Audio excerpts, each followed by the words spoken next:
Hello everyone, আসসালামু আলাইকুম। Welcome back to my another blog. আজকে আপনাদের সাথে শেয়ার করব পাকা তাল দিয়ে তালের বড়া রেসিপি। এই সিজনটাতে সবাই এই রেসিপিটা কম বেশি একবার হলেও করে থাকেন। আশা করি আমার রেসিপিটা ফলো করলে দারুণ একটা ফলাফল পাবেন। তো চলুন দেখে নেওয়া যাক। এখানে আমি নিয়েছি 1 কাপ পরিমাণ তালের রস, আর তার মধ্যে দিয়ে দিচ্ছি আমি 1 কাপ পরিমাণ চালের গুঁড়া।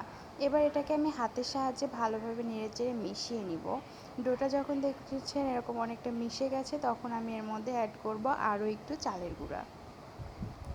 এবার আমি আবারও এটাকে ভালোভাবে হাতের সাহায্যে নেড়েচেড়ে মিক্স করে নিব। ভালোভাবে মিক্স হয়ে গেলে এই পর্যায়ে আমি এর মধ্যে দিয়ে দিচ্ছি ময়দাটা একটু কম দিচ্ছি, চালের গুঁড়াটা একটু বেশি দিচ্ছি, যেন ভিতরটা নরম থাকে এবং বাইরেটা ক্রিস্পিও হয়।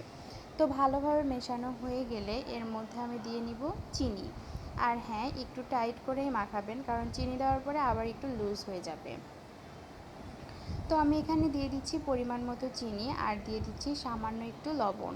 মিষ্টি যে কোনো জিনিসে লবণ দিলে স্বাদটা দ্বিগুণ বেড়ে যায়। তো এটাকে আমি ভালোভাবে নেড়েচেড়ে মিশিয়ে নিচ্ছি, যেন চিনি লবণ সব জায়গায় ভালোভাবে মিশে যায়। তো মেশানোর পরে এটা ছিল আমার ডোটার পারফেক্ট রূপ। এটাকে আমি আবারও ভালোভাবে মিশিয়ে নিচ্ছি, আর এখানে নিয়েছি একটা কড়াইয়ে তেল দিয়ে দিয়েছি, আর একটু ছেড়ে দেখলাম তেলটা গরম হয়েছে কিনা ঠিকভাবে।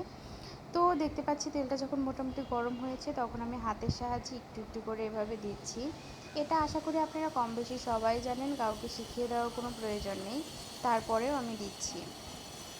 তো ভালোভাবে এই একই রকমভাবে আমি সবগুলো বড়া ছেড়ে দিচ্ছি।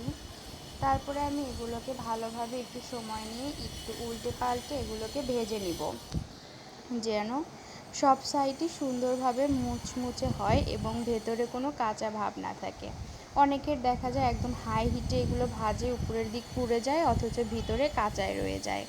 তো এই জন্য আমি এগুলোকে একদম লো হিটে, মানে মিডিয়াম লো হিটে রেখে আস্তে আস্তে ভাজতেছি, যেন ভিতরেও সিদ্ধ হয়, উপরেও সুন্দর একটা কালার হয় লালচে লালচে। তো ভালোভাবে যখন ভাজা হয়ে যাবে, তখন আমি এগুলোকে তুলে নেব এবং একই নিয়মে আমি সবগুলো তালের বড়া ভেজে নিচ্ছি। ততক্ষণে অবশ্যই আপনারা আমার পেজটি ফলো দিবেন এবং ভিডিওতে লাইক দিবেন, শেয়ার দিবেন আর কমেন্ট করবেন। আর কার হাতে এরকম মুচমুচে মজাদার দারুণ স্বাদের তালের পিঠা খেতে চান, তাকে অবশ্যই মেনশন দিয়ে জানাবেন। আশা করছি আপনারা সবাই আমাকে সাপোর্ট করবেন। তো একে একে সবগুলো পিঠা আমার ভেজে নেওয়া শেষ। দেখেন কত সুন্দর দেখতে হয়েছে, আর সত্যি বলছি এটা খেতেও দারুণ হয়েছিল। ধন্যবাদ সবাইকে। আবার আসবো নতুন কোনো ভিডিও নিয়ে। আসসালামু আলাইকুম।